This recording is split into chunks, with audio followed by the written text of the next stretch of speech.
In today's video, I'm going to be showing some important things that I left out of my last video to do with the Blockbench Entity Wizard. In this video, I'm going to be showing things like the pivots, how to move arms and legs of models, and to make sure that things are correct so that when you load your mob into the world, it's not going to have any issues. So to start off, I'm actually going to be integrating this new mob that I'm going to make into our previous pack that we made in the last video. So my pack that I used was my tutorial video, so I'm going to go to integrate into pack. I'm going to scroll down all the way to my pack and I'm going to simply click export. So in today's video I'm going to be showing off how exactly to make humanoid creatures move in the way that you want them to.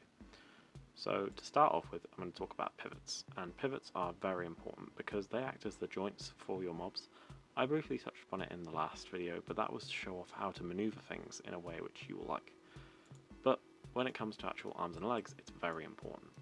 As I can see, this pivot for the arm is close to the chest, and it's just, say, in between the top and the bottom of the shoulder. This is so that when I move it, it looks like it's moving in a correct way.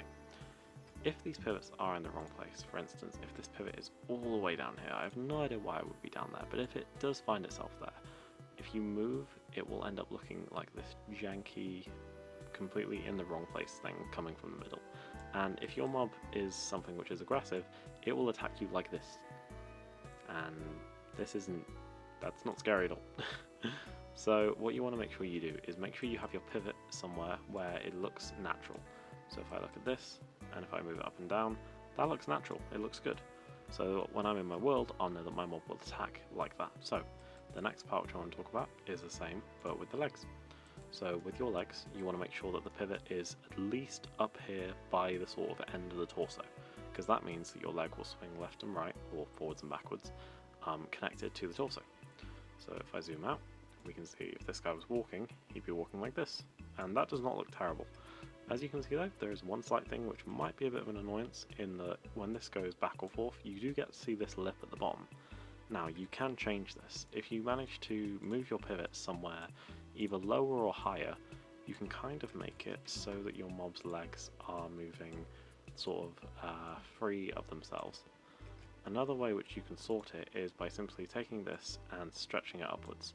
At the moment it's messed up that bottom bit, but that's fine. That is because I have actually stretched this. This is one thing that I want to talk about.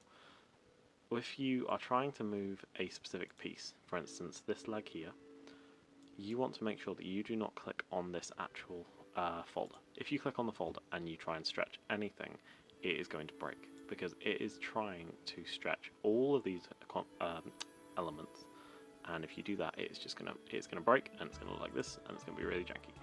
So, like I was trying to do, if I want to move this leg, and if I move it upwards, then that bit's gonna go weird, but that's fine. If I do this, it's fixed.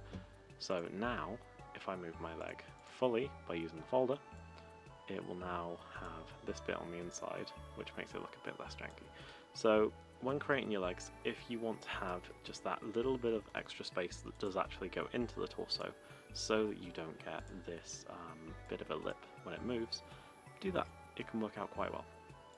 Something that I want to talk about actually in Blockbench, which is very helpful, is this mirror modeling tool. So for instance, if I go to my arm and if I click on mirror modeling, if I move this arm using the pivot, this is only my right arm, it will actually also move the left one as well. This can be very handy for parts which are hidden while painting.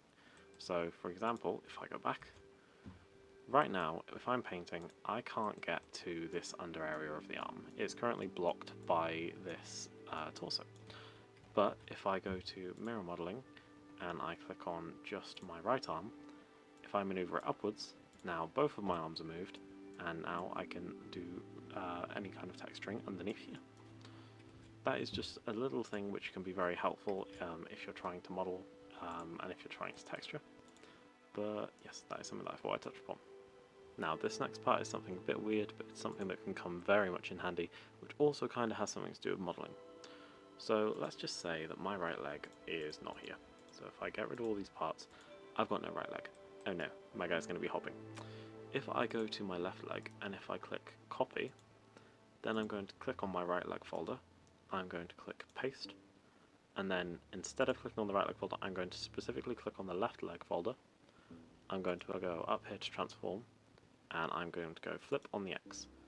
This now has moved that leg to the other side, but it's flipped it. and it is inside the right leg. So now if I go here and I go resolve group, this will put all these parts inside the right leg, and it will actually name them right leg. So now I've got a duplicate leg for my model. That is a way of mirroring your model, because this mirror modeling tool does not work in that way, but if you do this, you're able to copy parts over to the side. Something else which is very important to talk about, which is not exactly good to show off with this model, is this hat. So mobs in Minecraft, they always have armor, and if I just go here, if I just create a simple little helmet for my dude, something like that, this hat acts as our helmets and our armor. So my model doesn't exactly work with it because his head is not square. But if you have a model which is a purely square head, you are going to need to make sure that this hat is a blank PNG. So make sure that it has absolutely no texture whatsoever on it, and make sure that it fits the size of your model's head. So if the head of my model was a square, I'd want to make sure that it lines up with that, so that my model will be able to have any sort of armor on top of its head, mainly a helmet. There's an element that I want to talk about involving the texturing, which I didn't exactly say about much in the last video. If I go down here and I see mirror painting, if I go to this sidebar and click options, I'm able to choose between mirroring on the X or the Y. If you mirror on the X, it is going to go in the middle of your north face, so that anything you put on the left side will go on the right side, and anything on the right side will go on the left side. If you click on mirror on the Y, it will do it so it is the side of the model. So if you wanted something at the front or at the back, it would then mirror those. But the way that works is literally you click mirror painting. Let's say if I wanted to give this guy a little crest on his chest, that rhymed, I will go like this, and as you can see, it's making it on both sides, and it is now symmetrical, which can be very handy if you're someone who likes things to be neat. Now, something else that I want to touch upon, which is actually in the files, and this can be very scary, but trust me, it's a lot easier than you think. In your files, you're able to go to your behavior packs, and if you go all the way to your folder which has your mob in, you can go to entities, so mine is my frogman. I'm going to open this up, and when I use this, I use something that is called Visual Studio Code. You can use any sort of coding app for this, or you can literally just use Notes, but I recommend Visual Studio Code as it is quite simple. If I open this up, it's going to come up with code for my mob and actually all of the elements that are in the background. So first look at this, it's going to feel really daunting. There's all these texts and anything which is just so, you don't want to touch this. But it's a lot easier than you think. If you go to this search bar here, it will actually search through all of this text. So for example, if I want to manipulate the health, I can search health, and if I go here, I'm able to change it. So I've already changed this. Originally this number was 20, but I've changed it so that my frogman has 5 health. So here you can change the health to whatever you want. Another important aspect that I will always recommend changing, seeing as people's models may be completely different sizes to normal Blockbench models or Minecraft models, if you go to collision box, then you can change your collision of your mob. I've worked out that mine is around 1.4 blocks tall, so I've changed that. But if you make something that is, say, 2 blocks tall or 3 blocks tall, like an Enderman for example, you're going to want to change this number to 3. And the width is pretty much the same. Not a lot of mobs are actually more than a block, but if you make something that is very big, you're going to want it to have a very big hitbox. And the last element that I want to show is actually the damage section. So if you search damage, you go down here to damage, you will have Minecraft attack damage. So I've made my frog have 2 attack damage, which will do 4 hearts. Seeing as I've used the husk as well, this actually shows that it has an effect. So I've changed it to jump boost, so when my frog hits, it will weirdly give me jump boost. You can also choose the duration of this as well. This is going to be it for this video. I hope people enjoyed. This is simply me cleaning up a couple of things that I didn't say about in my last video. But the main points, make sure your pivots are correct, otherwise everything's going to look janky.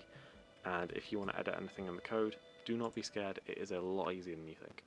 If people like these tutorials, then please check out the channel, go look at some other mobs that I've created, and I apologise if these videos are a bit not structured great with my speaking. I'm not very good at giving instructions, but I know a lot about this stuff, I'm just not very good at getting it across. I hope people enjoyed, I hope this helps, and if there's anything that anyone needs to understand or anything that people are confused by, please put it in the comments below, and I will try and get back to it as soon as possible and upload a video for you. Yes, goodbye. Bye.